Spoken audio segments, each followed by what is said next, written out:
The wagon creaked as it moved slowly across the endless stretch of dry, sun-baked land. Every jolt and groan of the wooden wheels echoed like a distant cry, swallowed immediately by the vast, silent plains. Dust swirled around the wagon, curling into spirals and coating the young woman inside. She made no attempt to brush it away. The land itself seemed to cling to her, as though it wanted to mark her before letting her pass. Nita sat upright, her hands folded tightly in her lap. She did not look back. The thought of the land she was leaving behind, a land of rolling hills, of rivers that had sung for centuries, of fires around which her ancestors had shared stories, made her chest ache. Everything she had known, everyone she had loved, was gone. Her parents had died during a merciless winter when sickness spread faster than fire. She could still remember her mother's hands growing cold in hers, the helpless look in her father's eyes. Spring had come, but it had brought no hope. Instead, settlers arrived with guns, fences, and claims to the land that had belonged to her people for generations. Her tribe, once strong and united, was scattered. Families were torn apart. Songs faded into whispers. Children went hungry while the elders fought to survive another day. Nita had learned early that life demanded strength beyond what her youth could naturally provide. Safety was fragile, especially for a young native woman alone. Hunger had brought her here. Hunger and the faint promise of work. An old trader, someone who had known her father, had found her by a dying fire and told her about a distant ranch. "There is a ranch far from the towns," he had said. "The owner needs a cook." She listened without interrupting. "He is a white man," he added, "named Kiona. He keeps to himself. But he is not cruel. He is lonely, that's all." Lonely. The word stayed with her. She weighed her choices. Stay and risk starvation, or leave and face the unknown. Survival demanded courage she did not know she possessed. In the end she nodded. Days later the wagon came to a halt. Nita stepped down and looked around. The ranch stood alone, weathered by sun, wind, and time. A single house leaned slightly under years of storm, and a barn nearby was dark and scarred. Long wooden fences stretched far into the distance, enclosing cattle and horses that moved lazily under the pale sky. There were no neighbors. No smoke rising from chimneys. No sound of voices. Only the vast emptiness of the land and the whispering wind. The door opened and a man stepped out. Kiona was tall and broad-shouldered, his body shaped by hard labor, his hands calloused from years of work. Lines etched his face, sun-darkened and weathered, his eyes sharp yet tired, carrying the weight of past loss. He studied Nita quietly. "You're the cook?" he asked. "Yes," she replied softly. He nodded once. "Kitchen's inside. Room's near the back. I don't ask questions and I don't bother people who do their work." That was all the welcome she received. The first weeks were difficult. The house felt cold, not because of the weather but because of emptiness. Nita scrubbed floors, patched torn curtains, repaired broken handles, and cooked simple meals. She learned the ways of the house, the routines of the animals, the rhythms of the wind through the wide-open plains. Kiona ate in silence. He never complained, but he never praised either. Sometimes he barely acknowledged her presence. Yet he always left money for supplies, always ensured the doors were locked before night fell. Slowly the house began to change. Warm smells replaced dust, the fire burned longer in the evenings and the silence softened. Kiona found himself lingering at the table after meals, listening to the quiet sounds of her movements. He noticed the care she put into her work, the way she hummed softly when she thought no one could hear. Nita noticed him too. She noticed how he never raised his voice, even when animals escaped or tools broke. She noticed how he worked from dawn until night without complaint. She noticed how he stood outside after dark, staring at the horizon, carrying memories too heavy to speak aloud.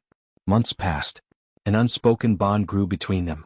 It was not named, not claimed, but it existed in shared glances and comfortable silence. The house no longer felt empty. Yet fear lived in both their hearts. Kiona had lost his family years ago. Violence and chance had taught him that closeness only brought pain. Nita carried generations of loss and knew how fragile safety could be. One evening, as the sky burned with the colors of sunset, fear broke the fragile peace. Nita was cooking stew, humming softly. Kiona stood behind her, chest tight, rumors of bandits and thieves twisting inside him. He thought of danger, of loss, and instead of protecting what he loved, he tried to push it away. "I will replace you with a better one," he whispered. The word struck deeper than he intended. The spoon slipped from Nita's hand and clattered to the floor. She froze. She did not turn. She did not ask why. She simply nodded. That night she packed quietly. Tears soaked her pillow as she folded her few belongings. She planned to leave before dawn. But danger arrived first. Gunshots shattered the night. Horses screamed, flames leapt from the barn. Bandits stormed the ranch, shouting and firing wildly. Kiona fought back from behind cover, but he was outnumbered. A bullet struck his side and he fell onto the dirt. One of the bandits stepped forward to finish him. From the shadows, Nita saw everything. She acted without thinking. She grabbed a burning piece of wood and struck the man. She dragged Kiona through smoke and chaos, guiding him toward the hills. Her instincts, honed by her people since childhood, led them to a hidden cave, an old refuge known only to her tribe. For days Kiona drifted in and out of fever. Nita cleaned his wounds with herbs, fed him water drop by drop, and stayed awake through long nights. She spoke to him even when he could not respond, telling him stories of her people, of survival and of hope. One night, he woke fully and found her asleep beside him. "I didn't mean it," he whispered hoarsely. "I know," she said softly. "I was afraid," he admitted, tears in his eyes. "Afraid of loving you. Afraid of losing you." She looked at him for a long moment. "Fear does not protect us," she said. "It only makes us alone." When Kiona healed, he returned to the ranch with a new resolve. He sought help from nearby ranchers and rode to Nita's tribe, asking for their aid instead of ignoring them as others had. Together they confronted the bandits and drove them away. Afterward, Kiona did something he had never done before. He asked. He stood before Nita's people and spoke honestly. "I want to build a life with her. Not as a servant. Not as a possession. As my wife." There was hesitation, anger, and pain from the past. But there was also truth. And truth mattered. The wedding was held under the open sky, with firelight and stars as witnesses. No walls, no grand ceremony, just two people choosing each other despite fear. Years passed. The ranch filled with laughter. Trust replaced distance. Love replaced loneliness. Children's voices echoed across fields once marked by emptiness. Nita was no longer just a cook. She was the heart of the home.